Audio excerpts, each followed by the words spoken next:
주님께서 여러분과 함께 마테오가 전한 거룩한 복음입니다.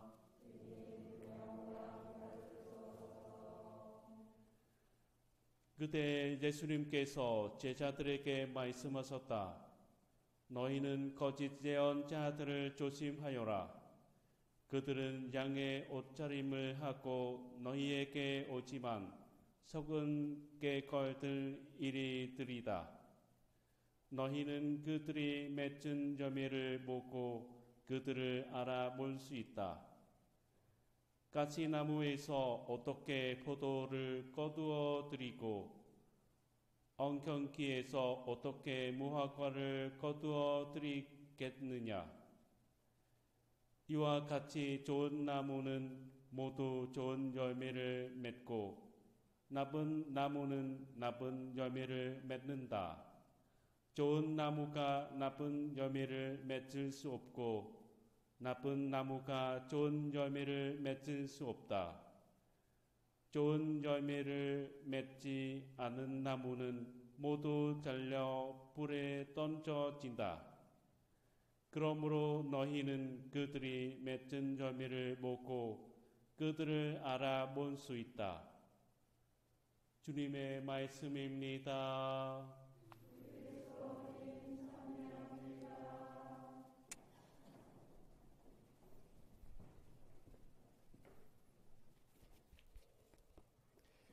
찬미 예수님,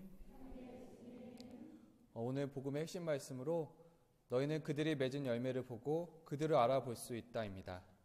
열매, 즉 결과를 보고 그 사람에게는 특별한 노력이 있었겠구나라고 생각합니다. 오늘 신앙과 함께하며 열매 맺는 두 가지 이야기를 드리려고 합니다. 대전의 성심당 빵집은 1956년에 시작되었는데 전국적으로 유명한 빵집입니다. 이 빵집에 많은 사람들이 찾아가고 신앙이 함께하는 이야기가 있습니다. 고 임길순 암브로시오 성심당 창업자는 60년 전 대전역 앞에 천막을 치고 찐빵을 쪄서 팔았습니다. 6.25 당시 그는 흥남 부두에서 기적적으로 배를 탈 수 있었습니다. 그는 이번에 살아날 수 있다면 평생 어려운 이웃을 위해 살겠다고 다짐했습니다. 허름한 노점에서 그는 늘 팔리는 양 이상으로 빵을 만들었습니다. 찐빵 300개를 팔면 100개를 이웃과 나누는 남편에게 부인 한순덕 씨는 혼자만 천당 갈 거냐며 역정을 내도 꿈쩍도 하지 않았습니다. 이후 성심당은 창업자의 아들 이명진 대표가 개발한 튀김 소보로빵이 히트하며 번창하게 되었습니다. 하지만 시간이 지나면서 대전 원도심이 쇠락했고 대기업 프랜차이즈의 약진으로 경영에 어려움이 찾아왔습니다. 설상가상으로 2005년 1월 큰 화재가 나서 성심당은 잿더미가 됐고 재기는 어려워 보였습니다. 하지만 화재는 끝이 아니라 새로운 시작이었습니다.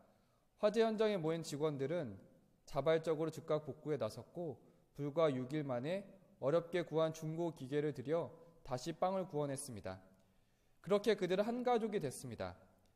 화재에서 극복한 성심당은 포콜라의 영성을 접하게 되었고 이를 실천하게 되었습니다.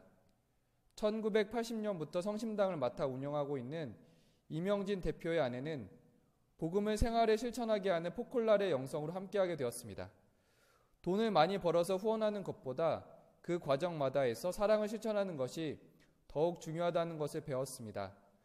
똑같은 재료로 똑같은 빵을 만들어 판매하더라도 억지로 하는 것과 즐겁게 사랑의 마음으로 하는 것은 차이가 있습니다. 고객들은 이를 느낍니다. 포콜라의 정신으로 빵집을 운영하고 싶어서 포콜라의 창시자 키아라 루빌에게 편지를 썼고 답을 받았습니다. 성심당은 키아라 루빅이 전해준 모든 사람에게 좋은 일을 해줄 뜻을 품으십시오라는 로마서 12장 17절의 말씀을 실천하고 있습니다. 성심당이 생각하는 모든 이는 손님이었고 직원이었고 가난한 이들과 부유한 이들 모두였습니다. 가난한 이들도 주눅들지 않고 부유한 이들도 초라하게 느끼지 않는 그런 성심당을 지향하고 있었습니다. 성심당 임 대표는 빵을 통해 모두가 더불어 사는 사회를 만들고 싶은 것이 꿈이라고 우리에게 전해줍니다. 빵을 통해서 이웃에게 선한 영향을 주는 열매를 성심당을 통해 볼 수 있었습니다. 다음으로 한 가지 이야기를 더 드립니다. 한 성당의 사목 사례를 전합니다. 교회에서는 아주 오래전부터 청년 사목 활성화에 관심을 두었습니다. 교회에서 오랫동안 청소년, 청년 사목에 관심을 두고 있지만 어려움이 많습니다. 그런데 한 성당에서는 눈에 띄게 청년이 많았습니다. 오늘 복음처럼 그 성당에서는 청년 사목에 대한 열매가 있었습니다. 그 열매에는 노력이 있었습니다. 그 본당 신부님이 계신 지역은 교육열이 강한 지역이었습니다. 그래서 신부님은 밤마다 학원가에 가서 아이들을 기다리는 부모님들이 계신 곳에 갔습니다. 신부님은 함께 아이들을 기다리면서 차도 마시고 대화도 나누고 부모님과 아이들을 함께 만났습니다. 쉬는 교우분들은 성사도 보고 다시 교회로 오게 되었습니다. 그리고 수능이 끝나고 많은 청년들은 신앙생활을 이어갔습니다. 이 성당은 정말 많은 청년들이 함께하고 있었습니다. 교회에서는 어떻게 청년들을 성당에 오게 할까가 아니라 교회가 청년들이 있는 곳에 다가가야 한다는 생각이 들었습니다. 좋은 열매가 맺기까지의 과정을 보면 늘 선한 지향과 노력, 감동이 있었습니다. 가을에 사과가 열리기까지는 비가 내리지 않는 가뭄이 오기도 하고 때론 태풍과 장마가 오기도 합니다. 농부는 나무 주변에 거름도 주고 잡초도 제거하고 가지도 치고 정성을 다합니다. 그 결과로 가을에 맛있는 사과 열매가 열립니다. 우리 모두는 가을 사과처럼 삶 안에서 좋은 열매를 맺기를 원하고 있습니다. 하느님께 대한 도움을 청하는 마음, 이웃에게 좋은 영향을 주려는 마음, 그런 정성이 함께한다면 우리 모두는 좋은 나무가 되어 좋은 열매를 맺을 것입니다.